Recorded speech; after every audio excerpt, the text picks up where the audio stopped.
रसपान कीजे सावन मास महत्व में का नारा नंबर स्कृत्य नरम चैव नरोत्तम देवी सरस्वती व्यास तटों जाय डेरी 8 भगवान नारायण श्रेष्ठ नर सरस्वती देवी तथा व्यास जी को नमस्कार करके इतिहास पुराण का पाठ करें। नैमिषारण्य के निवासी महर्षियों ने लोमहर्षक सूत जी से एक बार पूछा कि हे माँ बुद्धिमान सूत जी, प्रभास क्षेत्र का क्या महत्व है, यह हमें बताने की कृपा करें।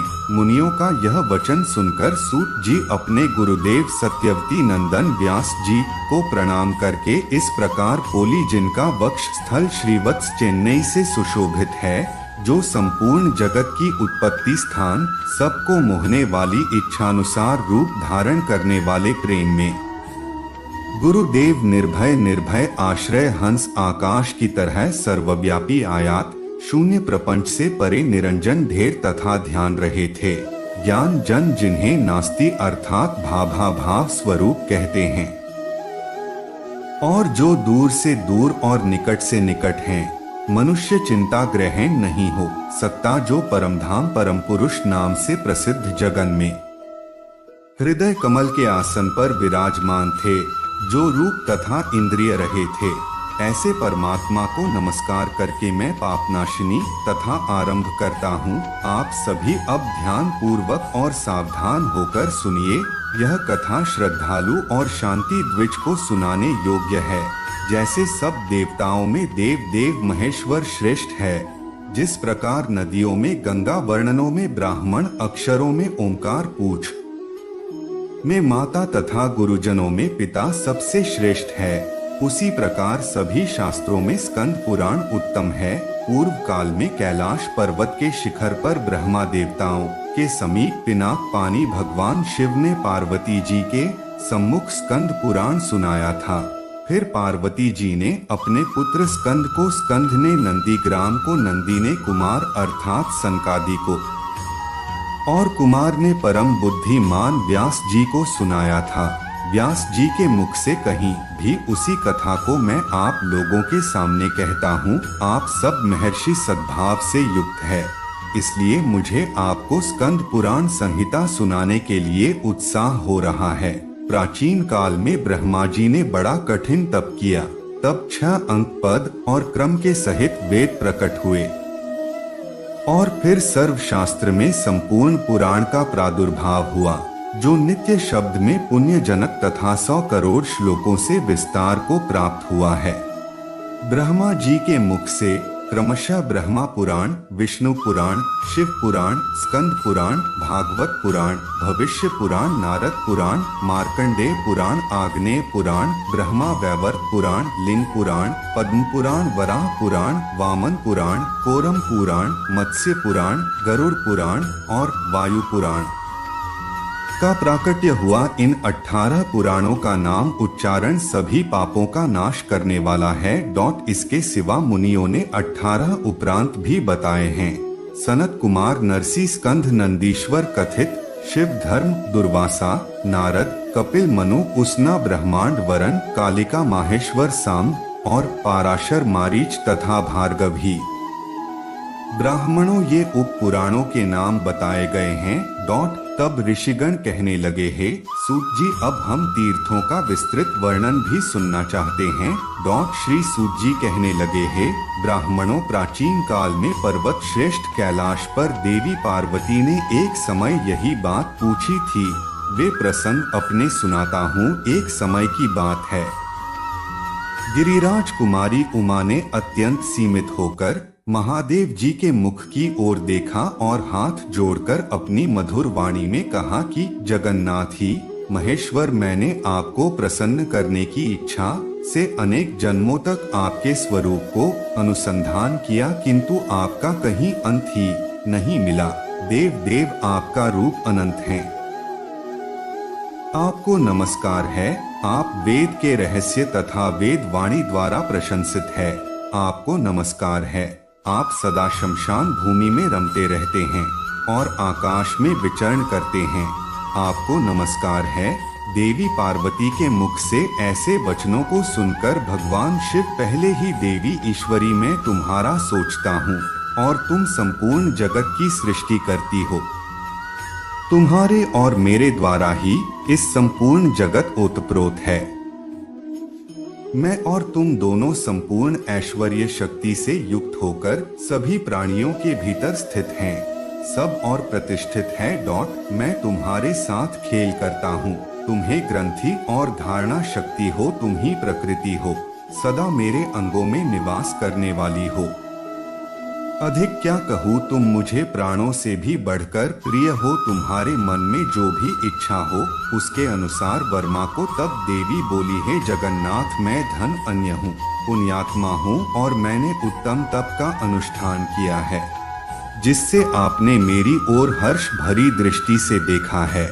देव, इस समय मुझसे सब तीर्थों का विस्तार पूर्वक वर्णन कीजिए। देवी पार्वती की बातों को सुनकर भगवान शिव कहने लगे, देवी ईश्वरी पीठ का दर्शन और उनमें स्नान परम कल्याणकारी है। श्रेष्ठ मुनिगण तीर्थों के श्रवण की भी प्रशंसा करते हैं। पृथ्वी पर नैमिष और आकाश में पुष्कर तीर्थ प्रसिद्ध हैं। इनके सिवा केदार, प्रयाग, विपाशा अर्थात व्यास, उर्मिला, कृष्णा, वीणा महादेवी, चंद्रभागा, सरस्वती, गंगा, सागर संगम, शुभदायिनी, काशीपुरी, महाभागा, शर्क, भद्रा, महान यदि, सिंधु, गोदावरी, कपिला, महानद, शोर, पयोधी, कौशिकी, देव घाट, गया, द्वारा, बुद्धि तथा महातीर्थ प्रभास, ये सब पापों का नाश करने वाले हैं। यह सब तीर्थ जो इस समय पृथ्वी पर उपस्थित थे, उनका दर्शन करके मनुष्य का फिर इस संसार में दोबारा जन्म नहीं होता। वायुदेव ने कहा है कि पृथ्वी पर 3.5 करोड़ तीर्थ हैं और वे सभी महापापों का नाश करने वाले और परम पवित्र हैं। महादेवी, अपने धर्म की वृद्धि के लिए इन सभी तीर्थों की यात्रा करनी चाहिए। जहाँ शरीर से जाना संभव न हो वहाँ मन से ही जाना चाहिए। तब देवी बोली, हे प्रभु, साथ ही प्राणी सब प्रकार के उपद्रवों से ग्रस्त हैं। उनकी आयु बहुत कम है, वे अनेक प्रकार के व्यामोह से बंधे हुए हैं। त्रेता और द्वापर में भी ऐसी स्थिति रहती है। फिर भयंकर कलिकाल की तो बात ही क्या है। इसलिए प्रभु, उन सबके हित के लिए आप किसी ऐसे तीर्थ का वर्णन कीजिए जिसके दर्शन से सभी तीर्थों का फल प्राप्त हो सके। भगवान शिव कहने लगे, देवी, आप मेरी बाहर विचरने वाले प्राण हो, आप ही संपूर्ण जगत की उत्पत्ति स्थान हो। आपके प्रश्न के अनुसार अब मैं सभी बातों का यथावत वर्णन करूंगा। यह रहे स्थित आभीर रहस्य है। इसको प्रयत्न पूर्वक अत्यंत गुप्त रखना चाहिए। नास्तिकों और पाप आचार्यों को कभी भी का उपदेश नहीं देना चाहिए। जिसके भीतर भक्ति हो ऐसे उत्तम शिष्य और श्रद्धालु पुत्र को ही इस रहस्य का उपदेश देना चाहिए।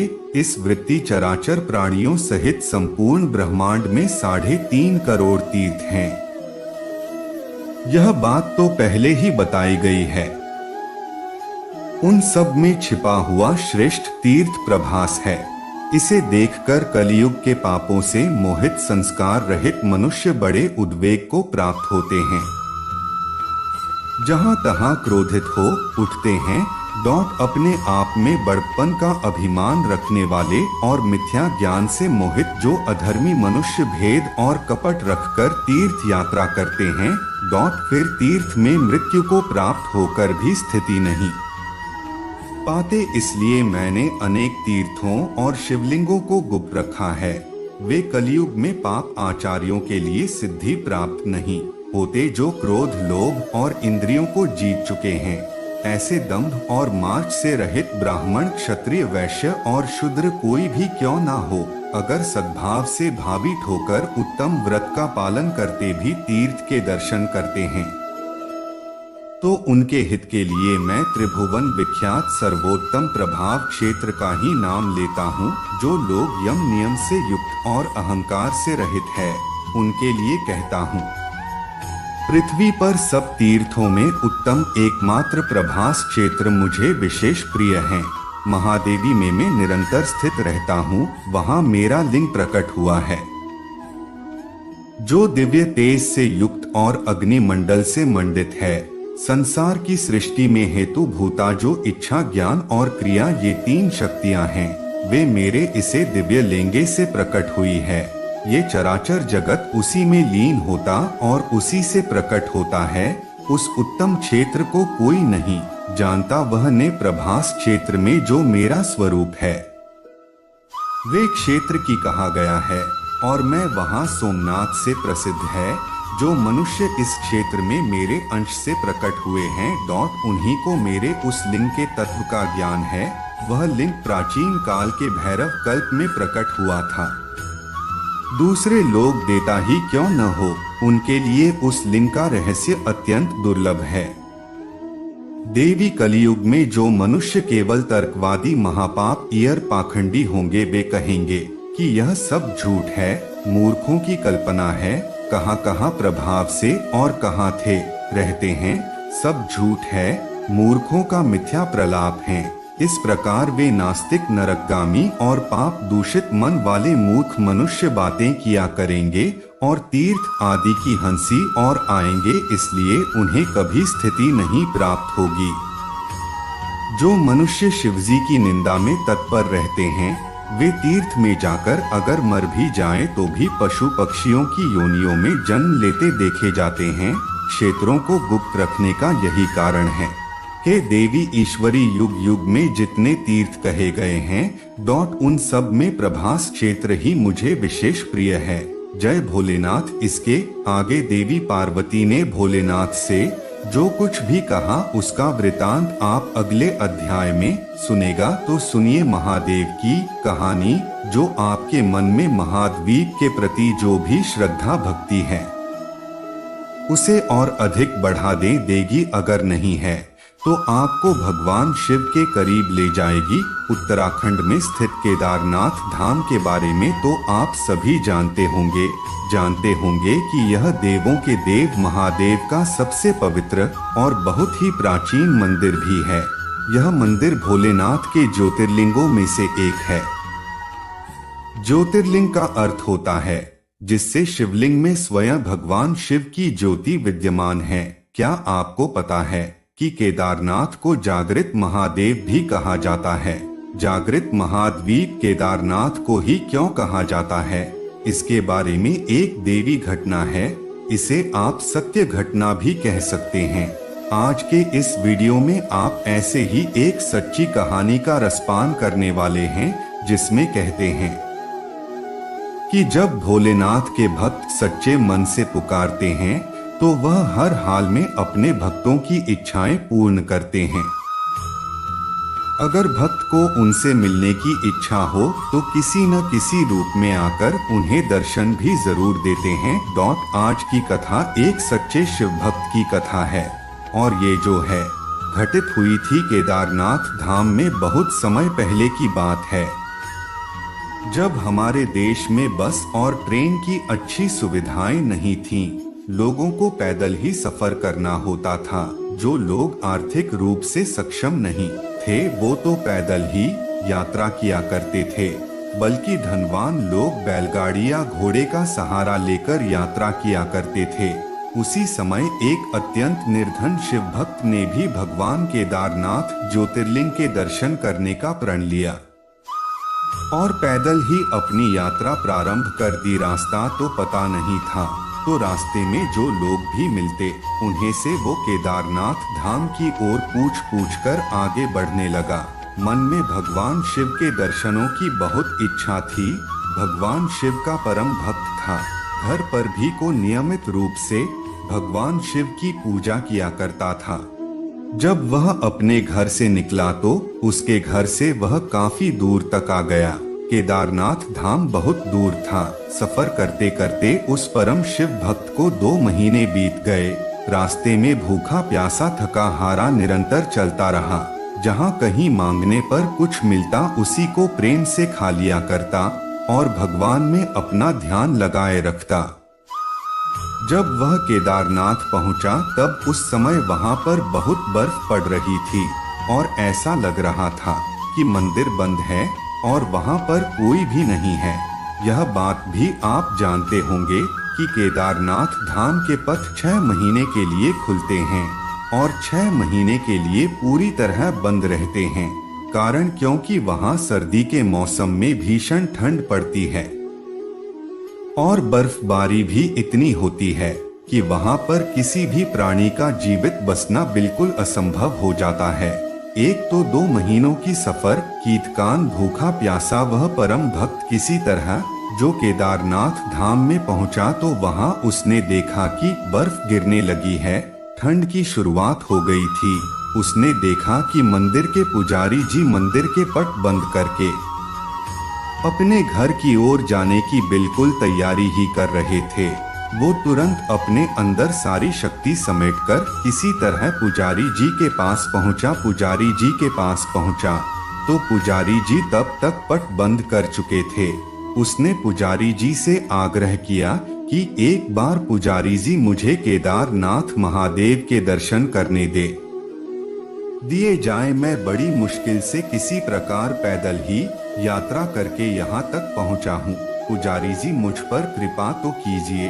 लेकिन पुजारी जी कहने लगे कि बेटा अब तो मंदिर के पट बंद हो गए हैं और 6 महीने के बाद ही खुलेंगे। एक काम करना, तुम 6 महीने के बाद आना। वैसे भी अब पत्तों बंद हो ही चुके हैं। ऐसे में 6 महीने के बाद पूरे विधि विधान के साथ ही ये द्वार खोले जाएंगे। इसलिए अब तुम 6 महीने के बाद ही बाबा केदार के दर्शन कर सकते हो। पुजारी जी के मुंह से ऐसी बातें सुनते ही उस शिव भक्त की आंखों में आंसू आ गए। मन ही मन बहुत दुखी हो गया। उसने सोचा इतने महीनों की कठिन तपस्या करके वह किसी तरह यहाँ पहुँचा और यहाँ आने के बाद भी उसे बाबा के दर्शन ना हुए। बड़ा दुखी हो गया। उसने फिर से पुजारी जी से आग्रह किया। उनके पैर तक पकड़ लिए, गिड़गिड़ाते हुए बोला, महाराज मैं बहुत दूर से आया हूँ, मुझ पर थोड़ी तो कृपा कीजिए। बस मेरे बाबा की एक बार दर्शन करा दीजिए, मैं चला जाऊंगा। मैं समझूंगा मेरे जीवन धन्य हो गया। मैं 2 महीने पैदल चलकर जगह जगह रुककर पुजारी जी किसी तरह यहाँ आया हूँ। ऐसा लगता था कि जैसे मैं तो जीवित ही नहीं बचूंगा। बस बाबा के दर्शनों की इच्छा ने मुझे जीवित रखा। मुझे एक बार बाबा के दर्शन करा दीजिए। लेकिन पुजारी जी ने उसकी एक नहीं सुनी और कहा कि अगर दर्शन करना है बेटा तो फिर 6 महीने के बाद ही आना, और अगर तुम वापस नहीं जा सकते तो फिर यही 6 महीने तक रुक जाओ। लेकिन ध्यान रखना, इस ठंड और बर्फ में तुम यहाँ एक रात भी नहीं ठहर पाओगे। इसलिए अगर जीवित बचना चाहते हो तो वापस लौट जाओ। गिद्ध जीवित रहोगे तो दोबारा से आकर दर्शन कर लेना। इस समय तो हम पट बंद कर चुके हैं और नहीं खोल सकते। अगर कोई धनवान व्यक्ति होता तो शायद एक बार के लिए पुजारी जी उसके लिए द्वार खोल भी सकते थे। हालांकि ऐसा कोई भी नहीं करेगा। फिर भी वह व्यक्ति बहुत निधन था। उसके लिए भला कौन पट खुलने के लिए बैठा था। पुजारी जी ने उसे जाने के लिए कह दिया। उधर पुजारी जी भी चले गए। पुजारी जी के जाने के बाद वे निधन। शिव भक्त बहुत ही उदास दुखी होकर मंदिर के बाहर बैठकर रोने लगा। उसने एकाएक ही मन बना लिया कि अब तो मैं बिना दर्शन किए यहाँ से हिलका भी नहीं। मैं घर वापस जाऊंगा ही नहीं, चाहे मुझे 6 महीने यहीं पर क्यों न बिताने पड़े। उसे अपने महादेव पूरा विश्वास था। उसे विश्वास था कि महादेव कोई न कोई लीला अवश्य दिखाएंगे और उसे दर्शन भी जरूर देंगे और वो बाबा केदार के दर्शन भी जरूर कर पाएगा। मन में ऐसा निश्चय कर, और निश्चय कोई आसान नहीं था। पक्का विश्वास था, पूर्ण विश्वास था। उसे अपने महाद्वीप यह सोचकर उसने वहीं मंदिर के बाहर ही रुकने का प्रण ले लिया। कहते हैं कि भोलेनाथ बहुत ही दयालु है, उनकी लीला अपरंपार होती है।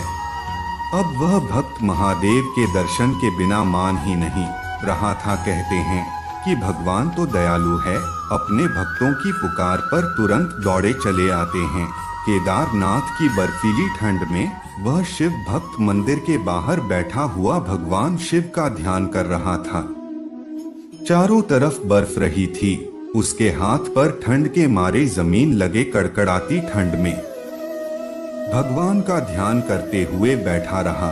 रात हुई, रात होते ही ठंड और पड़ती उसका हाथ पैर, उसका पूरा शरीर सुन्न होने लगा। इतनी ठंड थी कि उस जगह पर किसी भी मनुष्य के लिए एक पल भी रहना बहुत कठिन था। लेकिन वो बस वहीं बैठा रहा। उसने सोच लिया था कि अगर बिना दर्शन किए भी मेरी मृत्यु हो जाती है तो भी मैं ही बाप के द्वार पर ही बैठा रहूंगा। इस तरह वह मन में इच्छा लिए हुए वहीं बैठा रहा। जब हमारे मन में भगवान के प्रति विश्वास होता है तो चाहे कितनी भी मुश्किलें क्यों ना जाए, हमारा विश्वास डगमगाता नहीं है। कहते हैं कि भगवान भोलेनाथ किसी न किसी रूप में आकर हमें हर मुश्किल से उबार ही लेते हैं। तो वह भक्त भी इसी तरह वहां बैठा रहा। रात हो गई। रात होते समय रात के अंधेरे में एक अघोरी बाबा उसे अपनी ओर आते हुए दिखाई दिए। देखते ही देखते वह अघोरी बाबा के पास तक आ गए और उन्होंने उसके सिर पर हाथ रखकर पूछा कि बेटा, तुम इस वक्त यहाँ क्या कर रहे हो? फिर उस शिव भक्त ने अघोरी बाबा को सारा हाल कह सुनाया। अघोरी बाबा ने सुना तो कहने लगे कि बेटा, तुम निराश मत हो, मंदिर के द्वार भी खुलेंगे और तुम बाबा के दर्शन भी जरूर कर लोगे। फिर उन अघोरी बाबा ने उस भक्त से कहा कि बेटा, तुम थक गए होगे, एक काम करो, मेरे पास थोड़ा भोजन है, उसे खा लो और आराम कर लो। तुम्हें ठंड लग रही है, इतनी तेज पर पड़ रही है। तुम्हें तुम्हारे लिए थोड़ी आग जला देता हूँ, तुम आग भी ताप लेना। जब अघोरी बाबा ने उसे अपने लायक खाने में थोड़ा सा हिस्सा दिया तो उसे खाकर वह तृप्त हो गया। बाबा ने आग जलाई, शिव भक्त ने आग तापने। शिव भक्त बहुत थक गया था। उसने खाना खाया और आग की गर्माहट के सामने जाने कब उसकी आंख लग गई से पता ही नहीं चला। दूसरी सुबह जब उसकी आंख खुली, सूरज की पहली किरण जब उसकी आंखों पर पड़ी तो सूरज की रोशनी उसकी आंख खुल गई। आंख मलते हुए वह इधर उधर देखने लगा। उसने देखा कि अघोरी बाबा तो वहां पर थे, इन्हें और पर भी साफ हो गई थी। अब वह भयानक भीषण वाली ठंड उसे नहीं लग रही थी, सारी बर्फ फट चुकी थी और ऐसा लग रहा था कि जैसे यह मौसम भी सर्दियों का नहीं हो। उसे आश्चर्य हुआ कि केदारनाथ में तो लगातार 6 महीने केवल बर्फ ही बर्फ पड़ती है, लेकिन अचानक ये क्या हो गया। कुछ ही देर बाद उसने देखा, वो बहुत हैरान था। उसे समझ ही नहीं आ रहा था कि क्या हो गया। थोड़ी ही देर बाद उसने देखा कि मंदिर के पुजारी जी अपने साथियों के साथ मंदिर की ओर ही चले आ रहे हैं। जब पुजारी जी मंदिर के पास पहुंचे तो शिव भक्त ने बड़ी जिज्ञासा से पूछा कि पुजारी जी, क्या मंदिर के द्वार आज ही खोले जाएंगे? तो पुजारी जी ने कहा, बेटा, आज ही खोले जाएंगे और आज पूरे 6 महीनों की सर्दियों के बाद भक्तजन बाबा केदार के दर्शन भी कर सकेंगे। पुजारी जी पहले तो उस भक्त को पहचान नहीं पाए। ऐसा सुनकर उस शिव भक्त ने कहा कि पुजारी जी, 6 महीने बाद, लेकिन आप तो कल ही मंदिर के द्वार बंद करके गए थे। ऐसा सुनते ही पुजारी जी ने अपने दिमाग पर जोर डाला और कहा कि तुम तो वही हो ना, तो 6 महीने पहले भगवान केदारनाथ के दर्शन के लिए आए थे, लेकिन उस समय मंदिर के पट बंद हो गए थे और तुम दर्शन नहीं कर पाए थे। तो उस भक्त ने कहा कि हाँ पुजारी जी, वो तो मैं ही हूँ, लेकिन मैं 6 महीने पहले नहीं, मैं तो बल्कि कल ही यहाँ आया था और रात में मैं यही मंदिर के द्वार पर ही सोया था और आज आप इतनी जल्दी आ गए। 6 महीने कहाँ से हो गए पुजारी जी? भक्त की बात सुनकर पुजारी जी को बड़ा संदेह हुआ।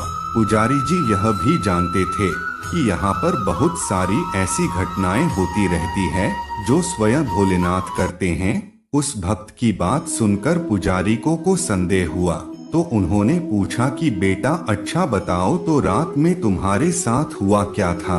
तब उस मासूम से भक्त ने पुजारी जी को रात की घटी हुई सारी बातें बता दी। कहने लगा कि बाबा रात में मेरे पास एक अघोरी बाबा आए थे।